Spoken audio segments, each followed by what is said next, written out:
ગમ ગણપતયે નમઃ. ઓમ ઐં સરસ્વત્યે નમઃ.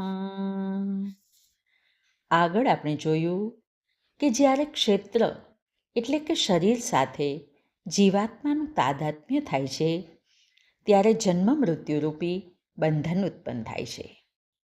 તો આપણા મનમાં પ્રશ્ન થાય કે આ જન્મ મરણના ચક્કરમાંથી છૂટવાને માટે શું કરવું જોઈએ? તો તેના ઉત્તરમાં ભગવાન કહે છે, સમમ સર્વેષુ ભૂતેષુ તિષ્ઠન્તમ પરમેશ્વરમ વિનશ્યંતમ યહ પશ્યતિ સપશ્યતિ. જે પરમેશ્વરને બધા પ્રાણીઓમાં અને નાશવાન ભૂતોમાં અવિનાશી રૂપમાં સ્થિત થયેલો જુએ છે તે સાચું જુએ છે. અહીં બધા ભૂતો અને બધા પ્રાણીઓના શરીર નશ્વર બનેલા છે અને આ વિનાશ પામનારા નશ્વર ભૂતોમાં તથા બધા જીવાત્માઓમાં એક તત્વ હાજરા હજુર છે જે પરમાત્મા છે. તેના દર્શન જેને થયા છે તે જ સાચું જુએ છે.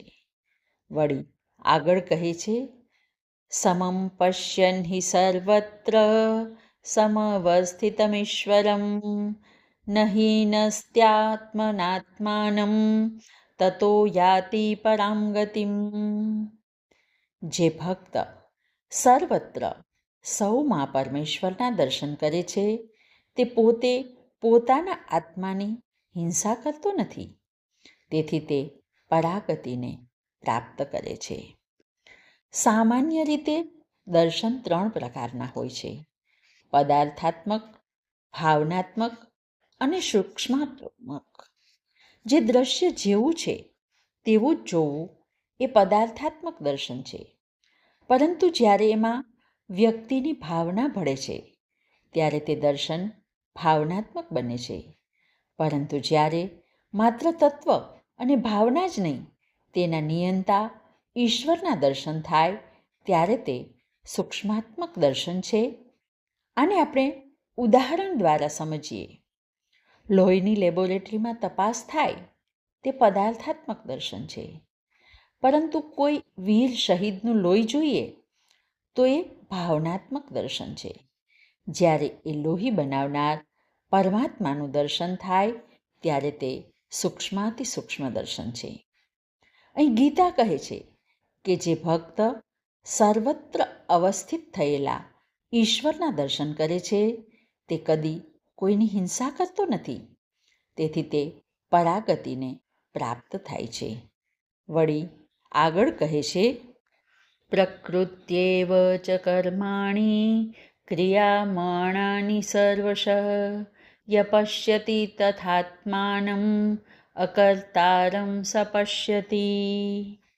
જે માણસ એવું જુએ કે બધા કર્મો પ્રકૃતિ દ્વારા જ થઈ રહ્યા છે, પછી તે પોતાને કર્મોનો અકર્તા છે એમ જુએ છે. સર્વ પ્રવૃત્તિઓ માટે જવાબદાર છે પ્રકૃતિ. આત્મા અકર્તા છે, મૂક સાક્ષી છે. 5 જ્ઞાનેન્દ્રિયો, કર્મેન્દ્રિયો, ચિત્ત અને બુદ્ધિથી થતા સર્વ કર્મો પ્રકૃતિ કરાવે છે અને આત્મા સમ્યક દ્રષ્ટા છે. જેવી રીતે આકાશમાં કોઈ વિવિધતા નથી, તેવી જ રીતે આત્મામાં પણ કોઈ વિવિધતા નથી. આ દ્રષ્ટા તેના કર્મોમાં પોતાને અકર્તા તરીકે જુએ છે. વળી આગળ કહે છે, યદા ભૂત પૃથક ભાવમ એકમ સ્થમનુપશ્યતિ તત એવ ચ વિસ્તારમ બ્રહ્મ સંપદ્યતે તદા.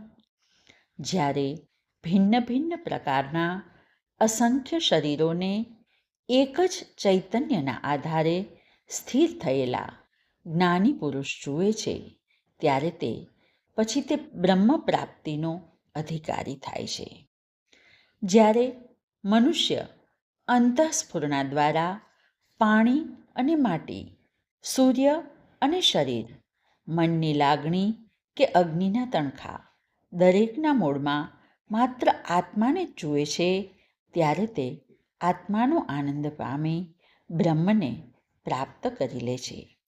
તેથી જ છાંદોગ્ય ઉપનિષદમાં કહ્યું છે, આત્મતઃ પ્રાણ આત્મતઃ આશાત્મતઃ સ્મર આત્મત આકાશ આત્મતસ્તેજ આત્મત આપ આત્મત આવિર્ભાવતિરોભાવાત્મતોન્યમ.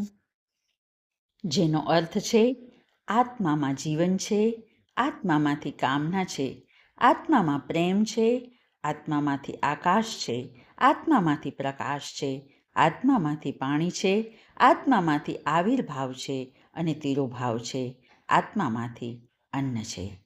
આજે બસ આટલું જ. હરિ ઓમ.